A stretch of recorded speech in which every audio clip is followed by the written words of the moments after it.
Dark Souls is not a happy game.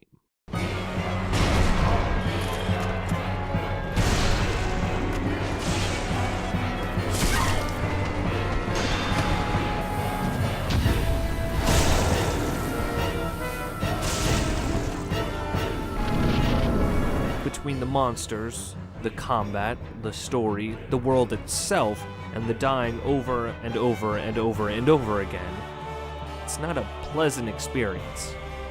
Everything is drenched in this eerie darkness and vulnerability, one that inspires fear of what's around the next corner. That fear is certainly well-founded. Almost everything in Dark Souls can and will kill you if it gets the chance. But every game needs a break. No game can be crushing 100% of the time. Dark Souls is no different. So, past the swamps of Blighttown and the vast emptiness of the Great Hollow, players will find the closest thing Dark Souls has to a break.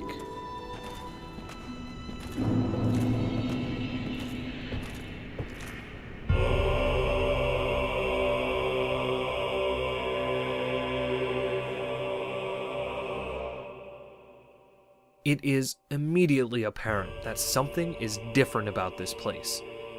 Many locales in Dark Souls begin with a short reprieve, but the Ash Lake just feels empty.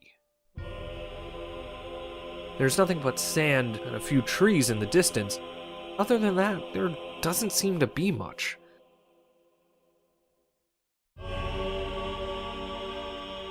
Taking a right out of the entrance leads to a lone bonfire, offering a much-needed and much-appreciated safe haven.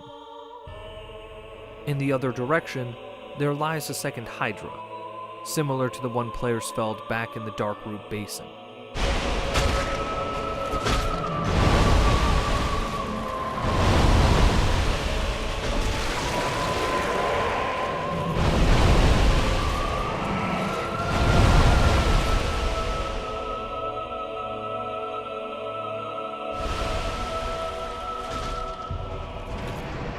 This is where it gets interesting.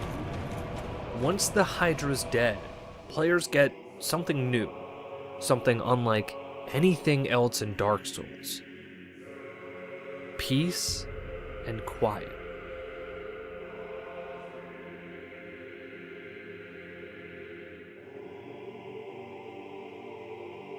There are scattered enemies, a few foes returning from earlier adventures through Lordran, but in terms of actual threats, there are very few.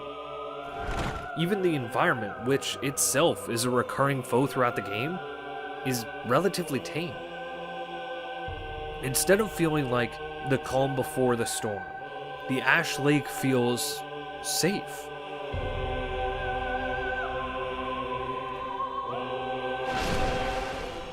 So, once the beach is finally clear and the few remaining basilisks have been taken care of, players will find themselves at the base of a giant tree. This is the end of Ash Lake, and it contains one final monstrous creature.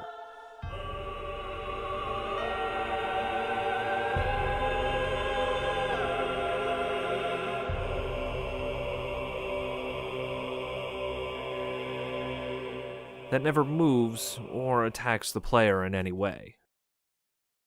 The Everlasting Dragon is a Covenant leader, and it's one of the game's best bait and switches.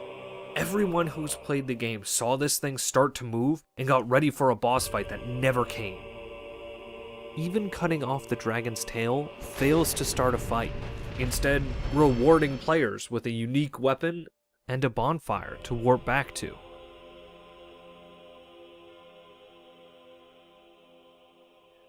And that's it. It's over.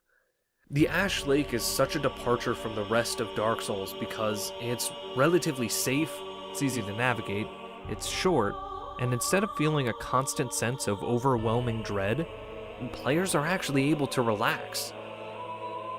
There's no boss fight, there are barely any enemies, and aside from a pair of completely optional NPCs, the Ash Lake is basically deserted. It's quiet, it's beautiful, it's serene, and it's the closest thing that the chosen undead will ever get to rest and relaxation.